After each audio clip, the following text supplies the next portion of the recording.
आज के समय जापान 3 दशक से अधिक समय में अपनी सबसे बड़ी जंगल की आग से जूझ रहा है। इस आग के कारण 2100 हेक्टेयर एरिया प्रभावित हुआ और 80 इमारतें जलकर नष्ट हो गई। अगर मैं आपको मैप पर दिखाने का कोशिश करूं तो यह आग जापान के सबसे बड़े द्वीप होन्शु के इवाते प्रीफेक्चर के ओफुनातो शहर में लगी है और देखते ही देखते यह बड़े जंगलों तक फैल गई।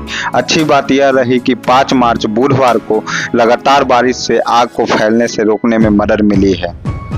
अगर आपको याद हो तो 7 जनवरी 2025 को यूएसए के दूसरे सबसे बड़े शहर लॉस एंजलस, जो कि सॉदर्न कैलिफोर्निया में स्थित है, वह भी इसी तरह के वाइल्ड फायर से जूझ रहा था।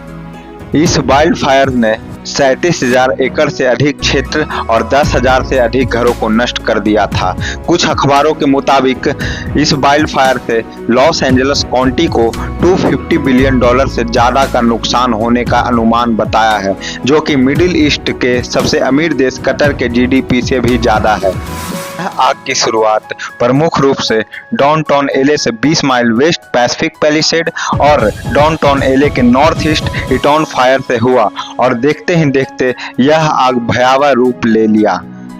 अब हम जानेंगे कि यह वाइल्ड फायर लगता कैसे है। इसके बहुत सारे कारण हो सकते हैं, जैसे कि अगर हम लॉस एंजलस फायर की बात करें तो यह वाइल्ड फायर सेंटा एना विंड के कारण से लगा था। अब हम इसे विस्तार से समझेंगे।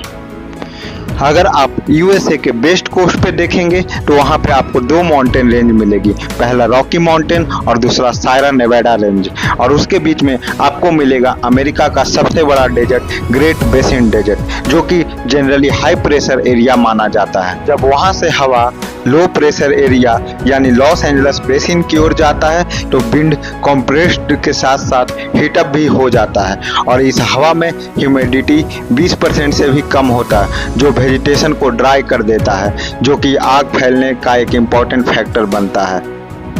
इसी विंड को यूएसए में सेंटा एना विंड कहा जाता है। वाइल्ड फायर बहुत सारे मानव गलतियों के कारण भी स्प्रेड होती है, जैसे fire cracker, camp fire, bad condition of power grid. Green house gases पर्यावरण में होना जरूरी है। अगर ग्रीन हाउस गैसेस नहीं रहेगा तो अर्थ एटमॉस्फेयर का टेम्परेचर मेंटेन नहीं हो पाएगा। लेकिन we all know that excess use of green house gases leads to global warming, जिसके कारण गर्मी और भी गर्म हो रहा है, जो कि एक प्रमुख कारण है वाइल्ड फायर स्प्रेड होने के लिए। Thank you and stay connected.